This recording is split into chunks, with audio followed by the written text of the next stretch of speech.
One of the things that I've kind of had fun doing over the past number of years is my son graduated high school. He and I got together and purchased a 1965 Mustang. It was called a 2+2, which was a fastback. And did some couple minor things, but not much. But he went to Texas, took it down with him, and he got transferred to Phoenix. And he sent it home because I think he sent it home because he thought I could play with it. That's exactly what I've done. I love that little car. And we've done a bunch of stuff. And what I'd like to do on this video is kind of outline everything I've done.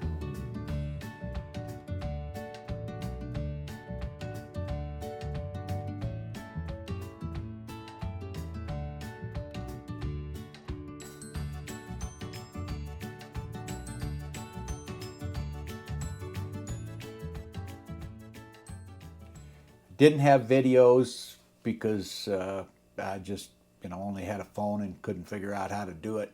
But I had a lot of still pictures, so I'll kind of use the still pictures as kind of a video or analysis or whatever of what I've gone through and fixed.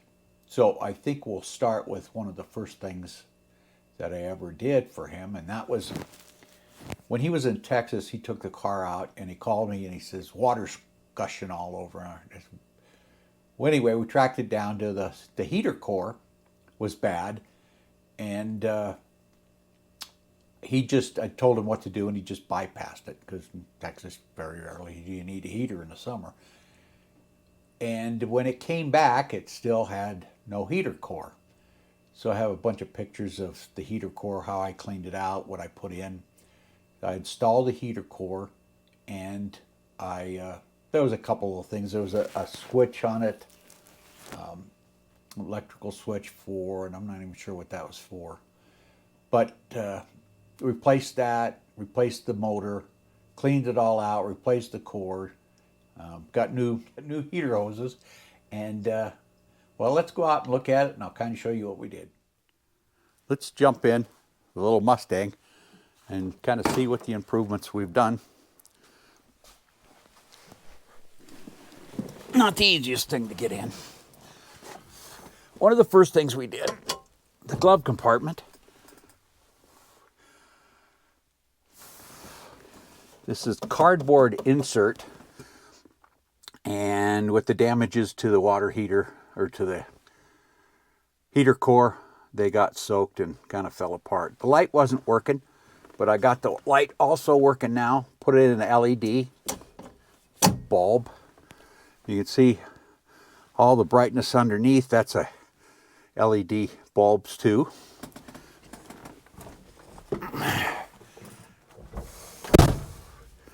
I put in LED bulbs, and I don't know if you can really see them, on the instrument cluster. On this little gauge, the bulb on the voltmeter is apparently not working. But one of the first things I did was the radio.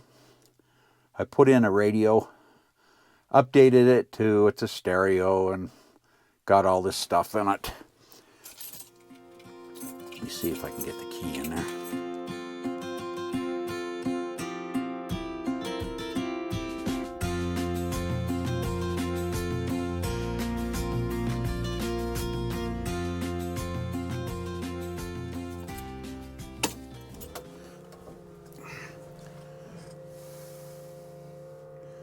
Makes a noise. But anyway, here's the radio readout. It looks like the original radio when it doesn't have power on it. But I had to take the old one out, put this one in. Sounds pretty good.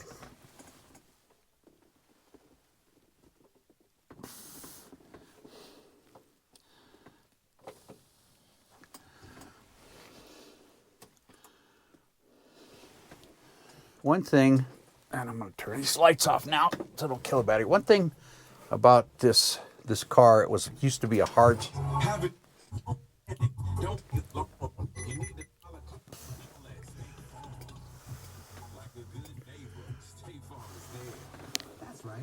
file a claim on the app. There's a State Farm Insurance. How ludicrous the situation. Like a good neighbor, State Farm is there. State Farm, Bloomington, Illinois. Sounds pretty good.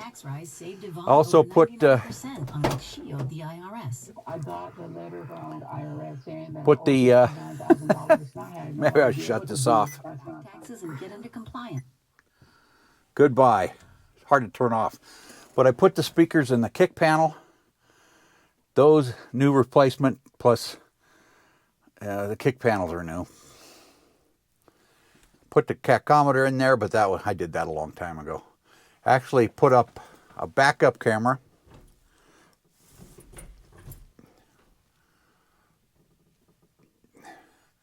Because this car isn't the easiest thing to see out of. Just a little safety. But one thing about this car, of course it probably won't now, it starts so easily. Now it's pretty cold out.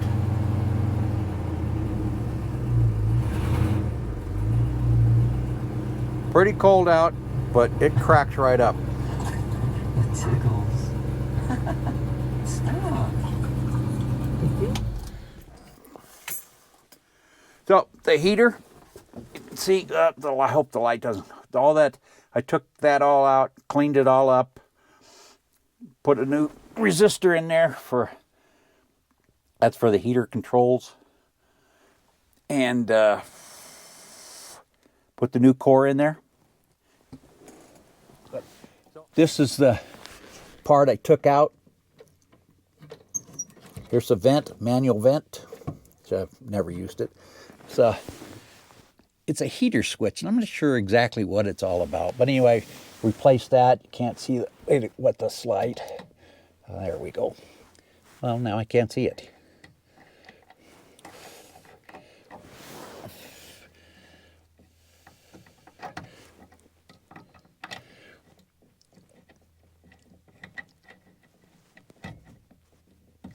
Okay, put the light back in. But this is the part that we replaced. The heater core is in there. And then I'll go to the front and show you what we did under the hood. We'll open up the hood.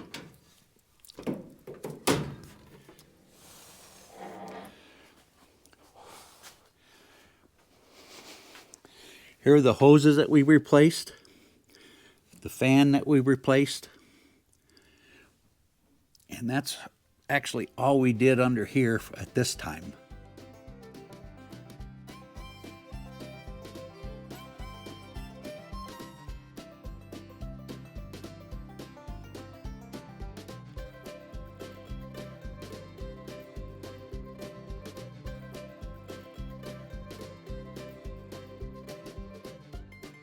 So I'm doing a couple of little different things here. I also, and this is at a later date, let me get out of here now. I replaced those lights right there. The lenses are a little dirty, but not much I could do about that. I did put LED bulbs in that. I tried to change everything to LED bulbs, except for I haven't got the front headlights. So, again, you see the lights back there. Another thing we did, or I did, this Mustang has a fold-up back seat and little storage area back here. This actually comes down. I put a couple of speakers in here to get better sound. There's another reason too, because the electronic fuel pump is so loud. You figured that could drown it out. Didn't work. But this just folds up. And your speakers are back there.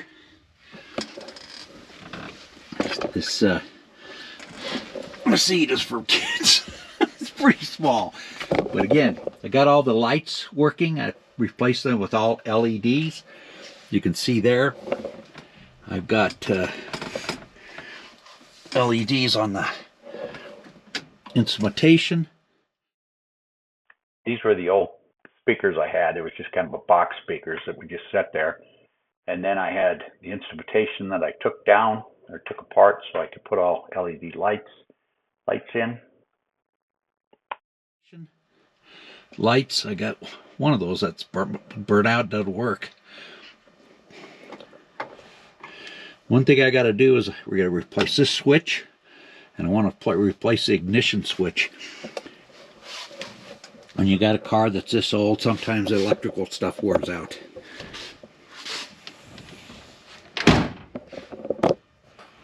That's future. Now, the only other thing I really did, and this was very early on,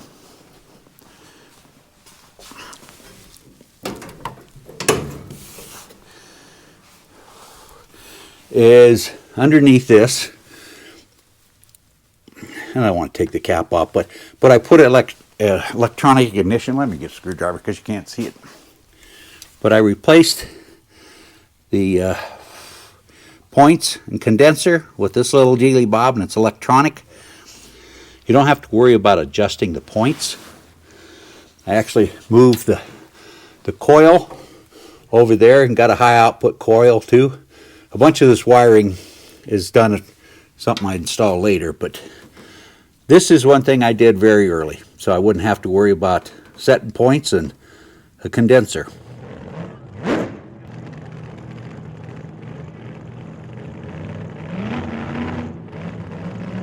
Up there, in this little teeny space, a fuse box that I relocated because you couldn't hardly get into it. I relocated it down to here so you can have access and make it a little easier if you ever have to change a fuse. And it is a lot easier. This is a drawing of one of the manuals that I copied, and it shows relatively where that fuse box is. Here's the picture of the fuse box. You can see it's pretty small. This is where I relocated. I got a new fuse box and located on the kickboard. Since I'm really not very good mechanic and I'm kind of self-taught, is some of the books that I used. Actually, the one is the textbook from my high school auto mechanics class. The other is a manual I bought when I was 16, 17 years old. And the other two are more recent, up-to-date manuals that I used. My objective with this car is not to make it a hot rod or any kind of crazy thing like that, but I just want to make it an everyday driver. If somebody wanted to go take it, they wouldn't have to worry about anything going wrong or getting stranded. I want it to be trouble-free and safe. So I go and do a lot of work underneath the car, very little on top of the car. You can't see it except for the tires.